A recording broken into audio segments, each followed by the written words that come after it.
നമസ്കാരം. മലയാളി വാർത്ത ലൈഫിലേക്ക് സ്വാഗതം. 2025 ഡിസംബർ 7 ഞായറാഴ്ച. ഇന്നത്തെ നിങ്ങളുടെ രാശിഫലം അറിയാം. തയ്യാറാക്കിയത് ജയറാണി EV. മേടം രാശി അശ്വതി ഭരണി കാർത്തിക ആദ്യ കാൽഭാഗം. അസുഖങ്ങൾ മാറി ആരോഗ്യം വീണ്ടെടുക്കും. ആടയാഭരണ ലബ്ധി ഭാഗ്യാനുഭവങ്ങൾ എന്നിവ അനുഭവത്തിൽ വരും. കലാകാരന്മാർക്ക് അവാർഡുകൾ പ്രതീക്ഷിക്കാം. സഹോദര സ്ഥാനത്തുള്ളവരിൽ നിന്നും ഗുണാനുഭവങ്ങൾ ഉണ്ടാകും. ഇടവം രാശി കാർത്തിക അവസാന മുക്കാൽ ഭാഗം, രോഹിണി മകയിരം ആദ്യ പകുതി ഭാഗം. അന്യദേശവാസം ജോലി എന്നിവ ഉണ്ടാകുമെങ്കിലും ഒന്നിലും ഉയർച്ചയുണ്ടാകാത്ത അവസ്ഥ സംജാതമാകും. മനഃശാന്തി കുറയും. കുടുംബത്തിൽ ചില നിർണായക തീരുമാനങ്ങൾ ഉണ്ടാകും. ശിരോരോഗം വരാതെ സൂക്ഷിക്കുക. മിഥുനം രാശി മകയിരം അവസാന പകുതി ഭാഗം, തിരുവാതിര പുണർദം ആദ്യ മുക്കാൽ ഭാഗം. ജോലിയിൽ പേരും പ്രശസ്തിയും വർദ്ധിക്കുന്ന അവസ്ഥ ഇന്ന് സംജാതമാകും. സർക്കാർ ആനുകൂല്യങ്ങൾ ലഭിക്കുന്ന സമയമാണ്.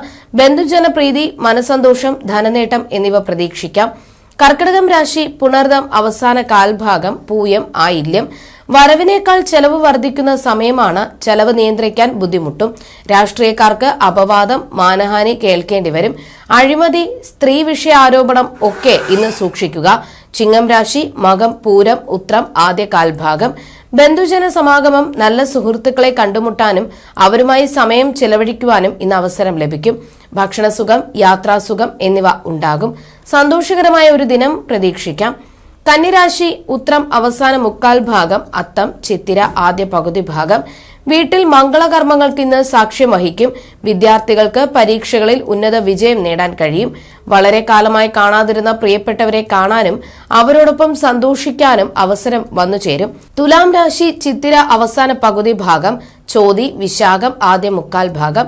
സാമ്പത്തിക ക്രയവിക്രയങ്ങൾ നടത്തുമ്പോൾ വളരെയധികം ജാഗ്രത പാലിച്ചില്ലെങ്കിൽ ധനനഷ്ടമുണ്ടാകും. വരവിനേക്കാൾ ചെലവ് അനുഭവപ്പെടും. എല്ലാ കാര്യങ്ങളിലും തടസ്സം അനുഭവപ്പെടാൻ സാധ്യതയുണ്ട്. വൃശ്ചികം രാശി വിശാഖം അവസാന കാൽഭാഗം, അനിഴം തൃക്കേട്ട. തൊഴിലിടങ്ങളിൽ അഭിപ്രായ വ്യത്യാസം ഉണ്ടാകും. അന്യദേശവാസം അനുഭവത്തിൽ വരുമെങ്കിലും ഒന്നിലും ഉയർച്ചയുണ്ടാകാത്ത അവസ്ഥയുണ്ടാകും. മാനസികമായും സാമ്പത്തികമായും ശാരീരികമായും ബുദ്ധിമുട്ട് അനുഭവപ്പെടും. ധനുരാശി മൂലം പൂരാടം ഉത്രാടം ആദ്യ കാൽഭാഗം. കുടുംബത്തിൽ മംഗളകരമായ കർമ്മങ്ങൾ നടക്കുക. ഉയർന്ന പദവി ലഭിക്കുവാനുള്ള ഭാഗ്യം, ധനനേട്ടം, തൊഴിൽ വിജയം, എവിടെയും മാന്യത എന്നിവ ഇന്നുണ്ടാകും. മകരം രാശി ഉത്രാടം അവസാന മുക്കാൽ ഭാഗം, തിരുവോണം അവിട്ടം ആദ്യ പകുതി ഭാഗം. രാഷ്ട്രീയ കലാ സാംസ്കാരിക മേഖലകളിൽ പ്രവർത്തിക്കുന്നവർക്ക് അപൂർവമായ വളർച്ച ഇന്ന് അനുഭവപ്പെടും. സർക്കാർ മേഖലകളിൽ പ്രവർത്തിക്കുന്നവർക്ക് ജോലിയിൽ പ്രൊമോഷൻ ലഭിക്കും. കുംഭം രാശി അവിട്ടം അവസാന പകുതി ഭാഗം, ചതയം പൂരുരുട്ടാതി ആദ്യ മുക്കാൽ ഭാഗം. സാമ്പത്തിക ക്രയവിക്രയങ്ങളിൽ നിന്ന് വളരെ സൂക്ഷിക്കണം. ആമാശയ ഉദരസംബന്ധമായ പ്രശ്നങ്ങളുള്ളവർ ജാഗ്രത പാലിക്കുക. അധ്വാന ഭാരത്താൽ അവധിയെടുക്കാൻ ഇടവരും. മീനം രാശി പൂരുരുട്ടാതി അവസാന കാൽഭാഗം, ഉത്രട്ടാതി രേവതി. കുടുംബത്തിൽ സങ്കീർണമായ പ്രശ്നങ്ങൾ പരിഹരിക്കുന്നതിനുള്ള ആശയം ഇന്ന് സർവരുടെയും പ്രശംസ പിടിച്ചുപറ്റും. മാതാപിതാക്കൾക്കോ സന്താനങ്ങൾക്കോ രോഗാതി ദുരിതം ഉണ്ടാകാൻ ഇടയുണ്ട്. വാഹന ഉപയോഗത്തിൽ വളരെ ശ്രദ്ധയും സൂക്ഷ്മതയും വേണം.